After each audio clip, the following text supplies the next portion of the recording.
Vous savez que dans les films Disney, on peut voir des centaines d'erreurs sous nos yeux et pourtant je suis sûr que vous ne les avez jamais vues. Regardez par exemple, dans La Reine des Neiges, pendant la chanson Libérée délivrée, lorsqu'on voit Elsa qui détache ses cheveux, si vous regardez bien, on peut littéralement voir sa tresse qui traverse son épaule. Regardez bien, si je vous le mets au ralenti et qu'on zoome un peu, on voit que la tresse passe dans son épaule. C'est pas évident au premier visionnage, et maintenant que vous l'avez vu, vous le verrez à chaque fois. Et des erreurs comme ça, il y en a des centaines, voire des milliers. Et même si vous êtes fan des films Disney, je suis prêt à parier que vous n'avez jamais remarqué que dans Réponse, il y a un énorme problème avec Flynn, que la couleur des yeux de Simba change en plein milieu d'une scène dans Le Roi Lion, que Judy est capable de voyager dans le temps dans Zootopie, ou encore qu'il existe des erreurs terrifiantes dans Vaiana. Dans cette vidéo, on va découvrir ensemble les pires erreurs dans les films Disney. Pour commencer, si on va faire un rapide petit tour du côté de La Reine des Neiges, vous vous souvenez tous de la chanson de Anna et Hans, lorsqu'on les voit danser un peu partout dans cette scène, mais justement, il n'y a pas quelque chose qui vous a dérangé pendant la scène? En effet, regardez bien, quand ils dansent devant ce phare, on voit que la lumière projette sur la voile d'un navire leur ombre, on les voit comme ça danser et c'est plutôt sympa, mais si vous regardez bien ces ombres, vous allez voir qu'elles sont littéralement en train de flotter. Et oui, on ne voit pas de sol, et pourtant si je vous mets l'image d'Anna et Hans devant le phare, on voit bien que du coup ils ont les pieds au sol, mais surtout que devant eux il y a une barrière, et pourtant sur l'ombre sur le bateau, on ne voit ni le sol ni la barrière. Alors que forcément l'ombre aurait dû être aussi projetée, et de le voir flotter comme ça dans les airs c'est un peu bizarre. D'ailleurs à la fin de La Reine des Neiges 1, quand Elsa pense que sa sœur a disparu, elle finit par s'effondrer au sol, et si vous regardez bien Hans derrière elle, vous êtes d'accord pour dire qu'il n'a pas d'épée, je veux dire ça se voit carrément, et on peut regarder toute la scène, à aucun moment il a une épée, et pourtant justement si on laisse avancer la scène, Hans finit par sortir une épée de nulle part, et il essaye de toucher Elsa, mais heureusement Anna arrive au dernier moment pour sauver sa sœur et elle finit par geler. Mais la question qu'on peut se poser c'est d'où Hans a sorti cette épée. Pour terminer avec La Reine des Neiges, après on va quand même aller voir d'autres films Disney. Cette fois si on se dirige vers La Reine des Neiges 2, vous vous souvenez sûrement de cette scène où on voit Anna, Elsa, Olaf, Sven et Kristoff qui sont face à cet immense nuage. On voit que tous les personnages sont à côté et on voit Kristoff et Olaf qui essaient d'entrer dans ce nuage, ce qui ne marche pas du tout. Et on voit alors Anna et Elsa qui tentent leur chance. Et cette fois ça marche et on voit la caméra partir à l'arrière. Sauf que si on met pause, il y a un énorme problème, c'est que Olaf, Sven et Kristoff ont complètement disparu. Et oui, où est-ce qu'ils sont passés? En fait, si on laisse avancer un peu la scène, on les voit arriver sur la droite juste là. Et pourquoi d'un coup ils se retrouvent à des dizaines de mètres alors qu'à la base ils étaient juste à côté? Soit c'est une erreur, soit ils ont supprimé une scène qu'on n'a pas vue. Si maintenant on va faire un tour vers l'un des plus grands classiques Disney, je parle évidemment de Cendrillon, et vous allez voir, il y a une erreur qui est juste énorme. Vraiment, je sais pas comment cette erreur elle est passée. En effet, dans cette scène, quand on voit cette horloge, si on met pause, est-ce qu'il n'y a pas quelque chose qui vous saute aux yeux immédiatement? Regardez bien plutôt vers le haut de l'horloge, on voit les chiffres romains qui représentent les heures de 1 à 12, sauf que si vous regardez bien, juste ici, on voit tout simplement de 12. Regardez bien, on voit X, II deux fois, donc le nombre 12 en chiffres romains, mais du coup, où est-ce qu'il est passé l'11? C'est trop bizarre de voir cette horloge avec 2 fois 12 à côté. Là pour le coup, c'est une énorme erreur.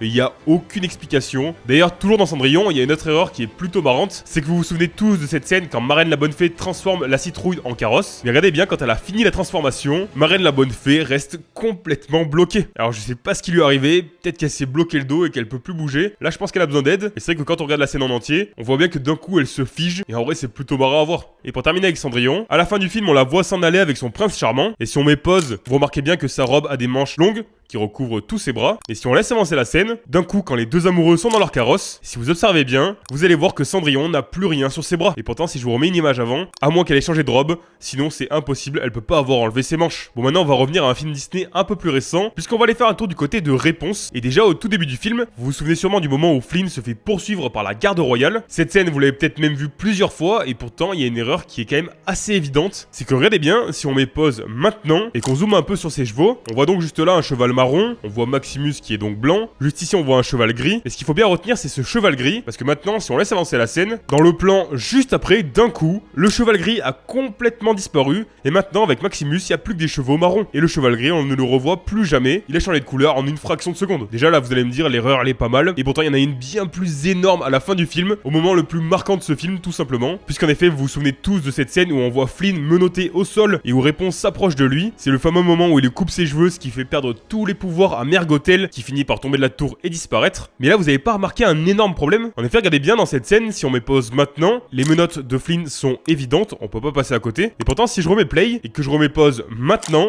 regardez bien, les menottes de Flynn ont complètement disparu. Les menottes disparaissent dans ce plan et réapparaissent juste après. Et alors là pour le coup, à part une erreur, il y a aucune explication. Et c'est fou de se dire qu'il y a une erreur comme ça dans une scène aussi importante. Bon, maintenant on va faire un rapide petit tour du côté de Blanche-Neige et les 7 nains, parce que dans ce film on voit littéralement un personnage disparaître apparaître sous nos yeux. Et pourtant apparemment ça a choqué personne parce que personne n'en parle. Mais maintenant que vous l'aurez vu, vous pourrez plus passer à côté. Parce qu'en effet dans cette scène où on voit tous les nains qui entourent Grincheux, vous voyez bien ils sont 6 autour de Grincheux. Et on voit notamment Simplet juste là. Gardez bien ça en tête parce que c'est lui qui va nous intéresser. Et d'un coup dans cette scène ils se mettent tous à sauter sur Grincheux. Et là on les voit un peu se bagarrer. Et si on met pause maintenant, regardez bien, Simplet a disparu. Oui, on ne voit plus Simplet. Qu'est-ce qu'il est devenu? Il y a aucun moment où il a pu s'enfuir de la scène sans qu'on le voit. Normalement, il devait être un peu dans la bagarre. Mais on voit bien qu'au début, il est là, il se met dans la bagarre, et après, il disparaît complètement. Et on le revoit un peu plus loin dans la scène, comme si tout était normal. Quand on parle des pires erreurs des films Disney, on peut pas passer à côté du film Disney le plus apprécié. C'est le film Disney préféré de tellement de personnes qu'il fallait en parler. Évidemment, je parle du Roi Lion. Et dans ce film, il y a aussi pas mal de petites erreurs qui sont assez bizarres. Et quand on les voit, on se dit, mais comment on a pu passer à côté? Déjà directement au tout début du film, dans cette scène légendaire où on voit tous les animaux qui arrivent en bas du rocher des lions, on finit par voir Mufasa sur le rocher et Rafiki qui le rejoint juste là. Mais le problème c'est que Rafiki normalement il peut pas du tout arriver par là. Parce que là on est d'accord, il se trouve à la pointe du rocher des lions. Et pourtant si on revient en arrière, regardez bien à quoi ressemble le rocher des lions. Va falloir m'expliquer comment Rafiki a pu arriver juste ici. Est-ce qu'il a escaladé à l'envers cette pierre? Ok c'est un singe mais est-ce qu'il est vraiment capable de faire ça? Ça me paraît un peu gros quand même. Juste un peu plus loin dans le film, toujours quand Simba est encore un enfant, on le voit justement aller discuter avec Scar. Et si vous observez bien les coussinets de Scar, on voit que c'est un peu marron sur la paume de sa main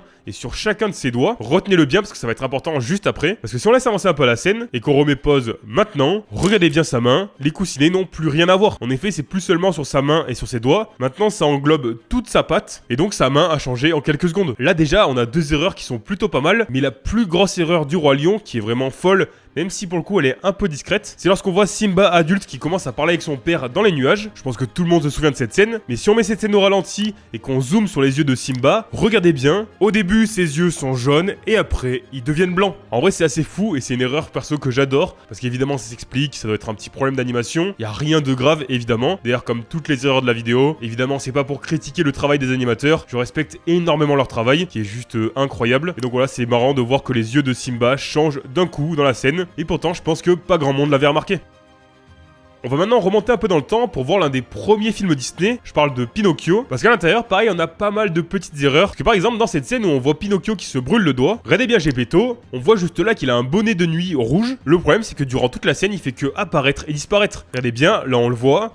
Ensuite la scène avance, là le bonnet a complètement disparu, la scène continue, son bonnet réapparaît, puis finit par redisparaître et il finit par réapparaître encore une fois à la fin. Donc c'est marrant de voir ce bonnet qui fait que apparaître et disparaître tout au long de la scène, et pourtant on est tellement concentré en général qu'on n'y fait pas attention. D'ailleurs il y a un autre problème dans cette scène, c'est que je vous ai dit que Pinocchio s'est brûlé le doigt, et on voit donc que c'est son index sur sa main gauche, et pourtant si on laisse avancer la scène, quand Geppetto finit par plonger son doigt dans l'aquarium, si on met pause, regardez bien c'est maintenant l'index de sa main droite qui brûle, et on voit que dans sa main gauche tout va bien. Et là encore une fois bah c'est impossible de l'expliquer. On va maintenant aller faire un petit tour du côté du Pacifique avec Vaiana, où il y a quelques petites erreurs plutôt marrantes, dont une erreur qui est très discrète mais en même temps complètement folle, vous allez voir. Déjà pour commencer, au tout début du film, quand on voit Vaiana qui est encore une enfant, dans cette scène où elle est sur la plage, on voit Vaiana qui se rapproche de l'océan, et on voit juste derrière elle ses pas dans le sable. Jusque là vous allez me dire, c'est normal, quand on marche dans le sable on fait des traces, c'est logique, et pourtant regardez bien, là on voit bien ces traces, et pourtant dans le plan juste après, elles disparaissent complètement. Encore une fois c'est pas impossible avec l'océan, peut-être qu'elles ont pu disparaître, mais si on laisse encore avancer le plan, ces traces réapparaissent. Donc voilà, c'est une petite erreur plutôt marrante. Il y en a une quand même qui est bien plus énorme, mais surtout bien plus discrète. C'est que lorsqu'on voit le couronnement de Vaiana, on voit que Vaiana regarde sur le côté et aperçoit sa grand-mère au bord de l'océan. Donc elle regarde sur sa droite. Le problème, c'est que un peu plus loin dans la scène, on voit la caméra qui part en arrière. Et avec ce plan vu de haut, il y a un énorme problème avec le village de Vaiana. En effet, Vaiana, à la base, elle était là, puis elle a traversé devant tout son village pour aller jusque là. Et entre les deux, elle a regardé sur la droite pour voir sa grand-mère au bord de l'océan. Sauf que le problème, bah sur la droite, il n'y a pas du tout l'océan. Il y a de la forêt, c'est encore l'île. L'océan, normalement, il est derrière elle. Alors comment elle fait pour regarder sur la droite et voir sa grand-mère au bord de l'eau? Là pour le coup c'est une erreur qui est assez énorme. Mais il y a une erreur qui est encore plus grosse dans Vaiana, mais pour le coup elle est encore plus discrète. C'est que vers la fin du film, lorsqu'on voit Vaiana et Maui sur leur pirogue, juste avant qu'ils arrivent sur l'île de Te Fiti, on voit l'île au loin là-bas, et Maui s'envole en se transformant en aigle. Mais là vous avez pas remarqué un petit problème? Je suis d'accord, c'est vraiment pas très visible. Mais si vous regardez bien, quand Maui s'envole, on voit bien que sur le bateau il y a rien du tout juste là, c'est complètement vide, on voit aucun objet. Et pourtant si on revient en arrière, quand Maui va pour récupérer son hameçon, si vous regardez bien juste là, on se dit que ça c'est le hameçon de Maui, et pourtant quand Maui le récupère,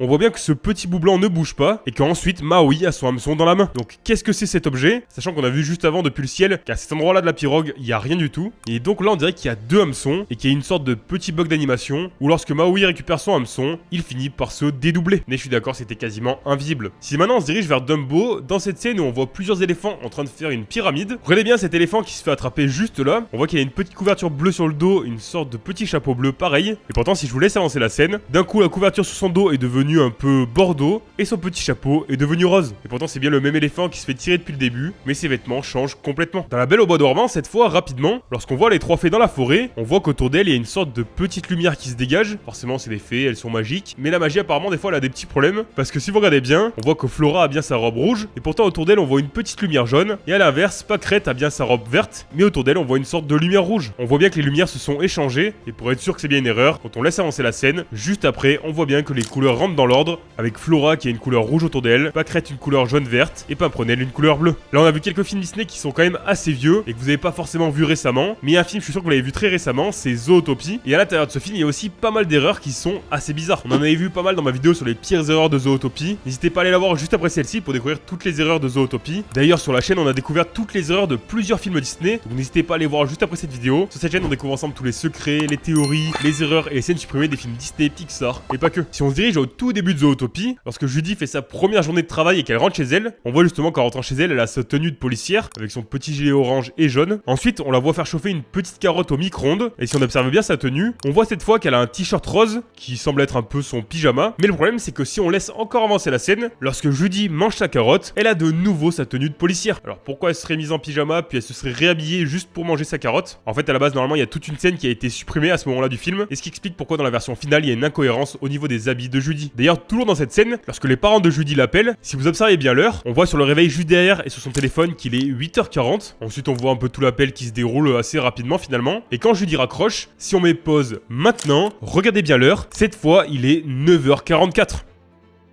Donc le rappel a duré apparemment 1h04, ce qui est complètement impossible, on a bien vu que c'était très court. Donc il y a 1 heure qui s'est écoulée en quelques secondes. Qu'est-ce qui s'est passé? Peut-être que Judy s'est voyagée dans le temps, en tout cas on dirait bien une erreur, ou peut-être qu'à Zootopie il passe à l'heure d'été à ce moment-là. En tout cas c'est bizarre. Pour terminer avec Zootopie, vous vous souvenez sûrement de Madame Otterton. Vous savez c'est ce personnage qui a perdu son mari et qui vient demander de l'aide au chef Bogo. Au final c'est pas vraiment le chef Bogo qui va l'aider, mais c'est plutôt Judy. Et justement si vous regardez bien ce personnage, on voit qu'elle a une photo de son mari et surtout qu'elle tient un petit sac jaune sur son bras. Pourtant si on laisse avancer la scène, quand elle montre la photo de son mari au chef Bogo et à Judy, regardez bien, son sac disparaît complètement. Là on voit bien qu'elle a plus son sac sur son bras, et encore une fois on peut se dire bah peut-être qu'elle l'a posé par terre, mais en fait pas du tout, parce que si on laisse avancer la scène à nouveau, d'un coup son sac réapparaît sur son bras. Donc encore une fois voilà, petite erreur, pas très grave, quasiment invisible, mais c'est plutôt marrant à remarquer. Bon maintenant on va faire un tour vers un film dont on ne parle presque jamais, d'ailleurs c'est assez faux, on parle jamais de Merlin l'Enchanteur. Je pense même qu'il y en a beaucoup qui l'ont jamais vu, mais bougez pas, vous allez voir l'erreur elle est assez énorme. En général dans les vieux films Disney c'est là où on a les erreurs les plus folles, parce que regardez bien quand on voit Moustique qui apprend à écrire, on voit qu'il apprend à écrire toutes les lettres de l'alphabet, mais si vous regardez bien quand il dessine le A, la barre du milieu apparaît sans même qu'il la dessine. Regardez bien, je vous remets la scène un peu au ralenti, on voit qu'il trace le A, et on voit qu'il ne trace pas du tout la ligne du milieu qui apparaît toute seule. Après c'est peut-être Merlin qui l'a aidé, mais on dirait quand même plutôt une erreur, parce qu'au même moment il y en a une autre assez énorme, c'est qu'en effet regardez bien quand cette fois il trace le B, on voit que quand il trace la ligne du B, elle est parfaitement droite, c'est même assez fou, mais dans le plan juste après, cette fois elle est toute tordue. Et là pour le coup c'est en une fraction de seconde que ça se passe, et je trouve ça plutôt marrant. Et des erreurs assez folles comme ça, il y en a aussi dans les 101 Dalmatiens, parce que quand Pongo veut arranger un coup à son maître Roger, regardez bien, on voit que son chapeau est sur le banc juste derrière lui, et on voit à ce moment-là que Pongo tire son maître et que le chapeau reste sur le banc, et pourtant juste après dans la scène, on voit que Roger sort son chapeau de nulle part pour le remettre sur sa tête, alors qu'on a bien vu qu'il était resté sur le banc. Donc comment il a fait, difficile à expliquer. Et si maintenant on allait faire un petit tour du côté de Peter Pan, et oui même ce classique Disney a pas mal de petites erreurs, dont une avec le capitaine Crochet qui est vraiment folle, et juste avant on va en voir une un peu plus simple, parce qu'en effet dans cette scène où on voit ce pirate qui est en train de chanter, si vous regardez bien son pied, il a une couleur un peu bizarre, qui est quand même plutôt blanche, et si on laisse avancer la scène, quand on le voit d'un peu plus près, cette fois ses pieds ont changé de couleur,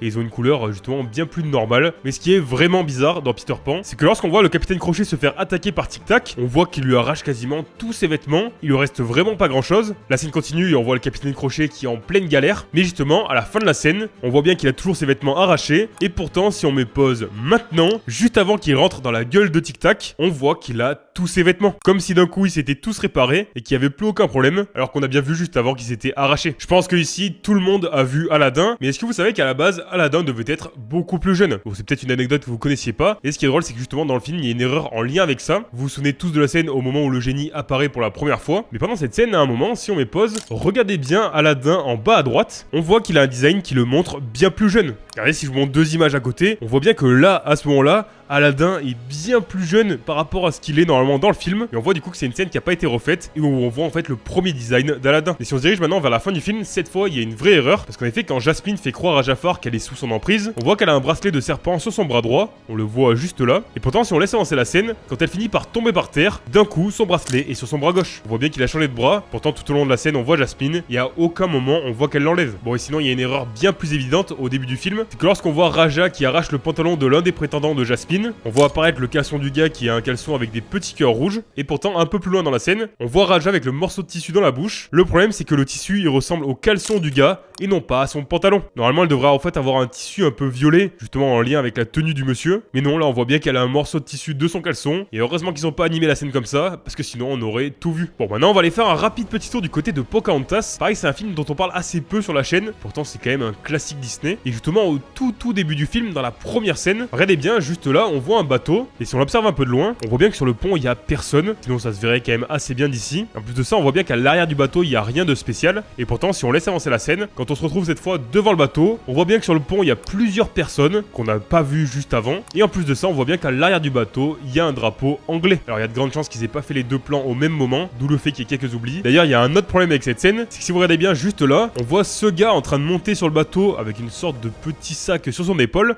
un sac orange, et pourtant dans le plan juste après, on voit ce même gars qui est pas encore monté sur le bateau et qui justement est en train de signer les papiers pour monter sur le bateau. Donc au début on le voit monter sur le bateau, puis finalement non, il est en train de signer les papiers pour y monter. Donc là il y a une sorte de petit problème dans la chronologie des plans. Mais dans Pocahontas, la plus grosse erreur du film, qui là pour le coup est assez énorme, et je pense qu'il y en a même certains qui l'ont remarqué, c'est que quand on voit Pocahontas et ce personnage se tenir la main, on voit bien au haut de la scène qu'elles sont en train de se tenir la main toutes les deux, et pourtant, regardez bien leur ombre, elles pour le coup, elles ne se tiennent pas la main. Alors comment expliquer que l'ombre ne suit pas ce qui se passe? On voit bien que là sur les ombres, les deux personnages ont les bras le long du corps, alors qu'elles sont en train de se tenir la main. Maintenant on va aller faire un tour vers le film Disney le plus récent de la vidéo, qui est Encanto. Personnellement un film que j'ai beaucoup aimé, et déjà au début du film, quand on voit Mirabel qui regarde les portraits de la famille, si vous regardez bien, il y a quelque chose qui est assez étrange avec tous ces portraits, c'est que tous les membres de la famille sont enfants devant leur porte avec Abuela à côté, et pourtant pour certains d'entre eux, on voit que l'image qui est sur leur porte les représente adultes. Regardez par exemple Bruno, on le voit enfant juste là, mais sur sa porte on le voit en adulte. Alors comment expliquer ça déjà?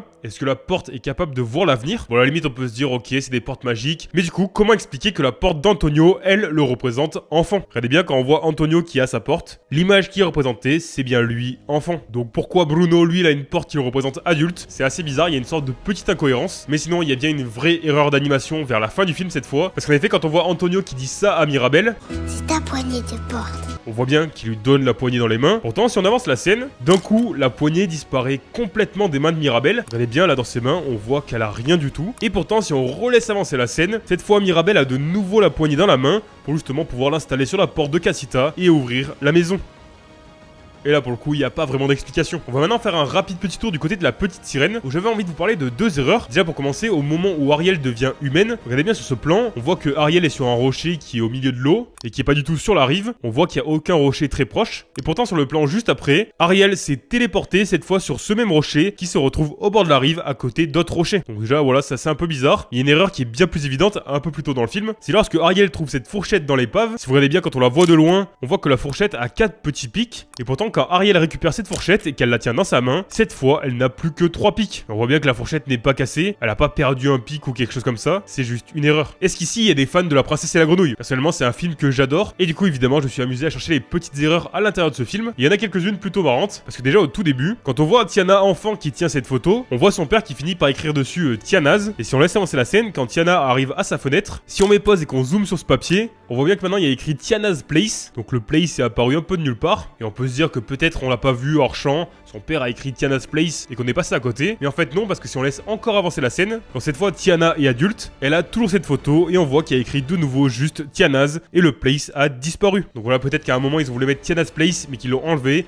et qu'ils ont oublié de l'enlever sur ce plan. Si maintenant on avance un peu dans le film, lorsqu'on voit Tiana qui descend les escaliers dans cette tenue, si on met pause, on voit bien qu'elle a deux boucles d'oreilles en or qui sont plutôt visibles. Pourtant quand on a un plan beaucoup plus proche d'elle, cette fois les boucles d'oreilles disparaissent complètement. On voit bien que les boucles d'oreilles ne sont plus là. Et si on relaisse avancer la scène, les boucles d'oreilles finissent par réapparaître. Bon maintenant je pense que vous commencez à avoir l'habitude, des objets qui apparaissent, disparaissent et réapparaissent. C'est quand même assez fréquent dans les films Disney et je trouve que c'est plutôt marrant à chaque fois de le remarquer. Et à la fin de La Princesse et la Grenouille, on voit que Charlotte essaie d'embrasser Naveen et elle lui met plein de marques de rouge à lèvres sur son visage. Le truc c'est que quand elle le repose par terre, toutes les marques ont complètement disparu. Là pour le coup, je suis quasiment sûr que vous l'aviez remarqué. Après évidemment, c'est pas forcément une erreur, c'est peut-être juste pour le gag d'avoir les marques de lèvres sur son visage et c'est pour ça qu'ils sont pas gardés ensuite, sinon ça serait trop galère à gérer. Vous vous rappelez, à plusieurs moments dans la vidéo, on a vu des choses qui changent de couleur des fois dans une scène dans les films Disney et c'est le cas aussi dans La Belle et le Clochard parce qu'en effet, regardez bien, quand Lady se fait poursuivre par ces méchants chiens, si vous observez bien l'oreille de ce chien juste là, on peut voir qu'à la base elle a une couleur plutôt normale et d'un coup son oreille devient verte. Et alors là pour le coup, c'est une couleur un peu moins normale pour des oreilles. Pourquoi l'oreille de ce chien deviendrait verte d'un coup? On dirait plutôt qu'ils ont oublié de la coloriser à la fin de la scène. Et d'ailleurs, juste un peu plus loin, quand on voit cette fois Clochard, si vous regardez bien le panneau juste là, on peut voir écrit Opera House August 6, 7, 8. Donc il veut dire qu'il y a un opéra le 6, 7, 8 août. Mais dans le plan juste après, quand on voit cette affiche d'un peu plus près, cette fois on voit que August est devenu Og. Donc en fait le diminutif de août. Mais du coup ce qui est marrant, c'est que l'affiche change d'un plan à l'autre. Et à moins que ce soit une affiche de l'univers d'Harry Potter, sinon je suis pas sûr que ce soit vraiment possible. Et si je vous disais qu'il y a encore un changement de couleur un peu bizarre, mais cette fois dans Bambi. En effet, regardez bien dans cette scène, quand Bambi et Faline se retrouvent, on voit juste là que Faline a les yeux bleus, c'est assez visible et je pense que tout le monde s'en rappelle. Et pourtant, un peu plus tard dans le film, quand on revoit Faline, cette fois elle a les yeux jaune-marron. Et en plus, à la fin du film, on revoit que Faline a les yeux bleus. Si maintenant on va faire un rapide petit tour du côté de Alice au Pays des Merveilles, quand Alice est en train de discuter avec cette Choni, si on l'observe bien, on voit qu'elle a une couleur bleu foncé sur les côtés et bleu clair sur le ventre. Et si on laisse avancer la scène, d'un coup, c'est l'inverse. Elle est bleu clair sur les côtés et bleu foncé sur le ventre. Et si je vous mets deux images à côté, on voit bien que la chenille change de couleur sans raison. Maintenant on va faire un rapide petit tour du côté de Mulan. Déjà quand on voit Mouchou avec cette tête de dragon en pierre, si on met pause, on voit que cette tête de statue elle est ultra détaillée. Et vraiment c'est fou, elle est vraiment très classe. On a vraiment beaucoup de détails. Et pourtant juste après dans la scène, quand cette fois Mouchou a cette statue sur la tête, on voit qu'elle n'a plus rien à voir. Si je vous mets deux images à côté c'est évident. Et en fait on voit que la statue a été énormément simplifiée. Bon forcément ça va être pour une question de simplicité pour l'animation. Ça devait être trop compliqué de redessiner complètement la tête à chaque fois. Mais du coup on le remarque assez vite. D'ailleurs toujours dans Mulan, dans cette scène ultra marquante où on voit l'avalanche, on voit juste là Mulan qui a dégainé son épée, mais pourtant dans le plan juste après l'explosion, on voit finalement que son épée est rangée. Là pour le coup c'est très discret parce que ça va super vite. Juste avant de découvrir le dernier film, on va aller faire un tour du côté de La Belle et la Bête, parce que là pour le coup c'est pas une erreur d'animation qu'il y a, mais plutôt une incohérence assez énorme, parce qu'en effet au début du film, on nous explique qu'une sorcière a transformé le prince en bête, car il s'est arrêté aux apparences et n'a pas voulu l'aider, et le film nous explique que le prince ne peut inverser le sort que jusqu'à ses 21 ans. Le truc c'est qu'un peu plus loin dans le film, dans la légendaire chanson C'est la fête, on entend Lumière qui dit 10 ans de vraie galère, ratatinée par la poussière. Donc 10 ans de vraie galère, si on part du principe qu'aujourd'hui le prince allait avoir 21 ans, à l'époque il devait avoir 11 ans, sauf que du coup il y a deux problèmes. Déjà sur les images qu'on nous montre au début du film, le prince n'a pas du tout 11 ans, on voit bien que c'est un adulte, et en plus de ça on voit bien que sur ce portrait, le prince est beaucoup plus vieux que 11 ans. Et là la question c'est de savoir qu'est-ce qui s'est passé, pourquoi on nous dit qu'il s'est passé 10 ans, le sort s'arrête à 21 ans, donc il devrait avoir 11 ans, mais en fait pas du tout, il est beaucoup plus vieux. Et du coup de ça il y a une théorie qui dit que dans le château le temps s'écoule bien plus lentement, ou même le temps s'est carrément arrêté, ce qui expliquerait pourquoi le prince n'a pas changé à la fin du film. Et enfin pour terminer on va aller faire un tour du côté des mondes de Ralph. Vous savez les mondes de Ralph et Ralph 2.0, c'est les films Disney avec le plus de références, c'est juste incroyable. D'ailleurs j'avais fait 2 vidéos pour découvrir tous les secrets de ces films, c'est juste fou tout ce qu'il y a. Mais en plus des détails cachés, il y a aussi des erreurs, parce qu'en effet dans cette scène, quand on voit Félix, on voit une habitante qui l'invite à danser, et si on met pause, on voit qu'elle a une robe un peu brillante avec des fleurs dessus, et pourtant si on laisse avancer la scène, juste après quand ils sont sur la piste de danse, sa robe est différente, puisqu'on voit bien qu'il n'y a plus du tout de fleurs dessus, et qu'elle a plus ce côté brillant, mais que la robe est un peu plus mat. Et enfin pour terminer, dans Ralph 2.0, quand on voit toutes les princesses Disney qui s'allient pour justement l'aider avec Vanellope, on voit qu'elles utilisent tous leurs pouvoirs, ce qui donne une scène vraiment incroyable. Et justement dans la fin de cette scène, si on met pause maintenant, on voit que Ralph va atterrir dans la robe de Blanche-Neige, mais on voit qu'il a ses habits normaux. Donc si je mets play, il rentre dans la robe de Blanche-Neige, et pourtant un peu plus loin dans la scène, on voit que la robe de Blanche-Neige ne lui va pas du tout, ce qui nous étonne pas forcément. Et on voit alors son ventre qui finit par sortir. Le problème c'est qu'on a bien vu juste avant, quand il est rentré dans la robe, il avait ses habits. Donc pourquoi d'un coup on peut voir son ventre? Normalement on devrait juste voir ses habits dessous. C'est une erreur en effet, mais c'est surtout là pour apporter un côté comique à la scène. Et si vous aimez ce genre de vidéo pour découvrir les erreurs des films, je vous vous conseille d'aller voir ma vidéo, on découvre ensemble les erreurs du film Super Mario Bros. Encore une fois, n'oubliez pas de vous abonner, on est bientôt aux 200 000 abonnés, donc merci beaucoup à tous ceux qui le feront. Et n'hésitez pas non plus à laisser un petit pouce bleu, un commentaire, un partage et un boost, ça soutient énormément la chaîne. Moi, comme d'habitude, je vous dis à la semaine prochaine pour une nouvelle vidéo. C'était Guide Valou, ciao.